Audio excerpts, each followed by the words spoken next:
心农民的无奈，分林即马开始蒜头大出啦，受到暖冬的影响，今年的蒜头呢特别细粒，产量嘛差真济。正常来讲，每分地蒜头差不多会使收成3000大斤，今年每分地产量只剩1000几大斤，有的人收较无1000大斤。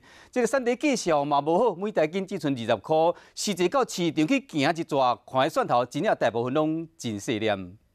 蒜头55，这蒜头一斤卖55块，但是拢真细粒，蒜农讲拢是家己种家己卖，因为譬如搬商介绍的市价真价20几块而已，20几块而已哦，这样很低哦。对，很低啊。哦。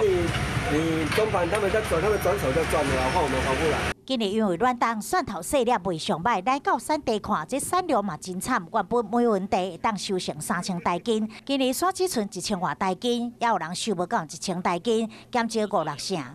上少要有2500以上，才农民才得。我咧损失拿3成咧。啊。产量少，价小歹，农委会注意单集中到产地视察。规定是损失超过2成，有2成以上就会使领现金救助啦，36000块一公顷啦。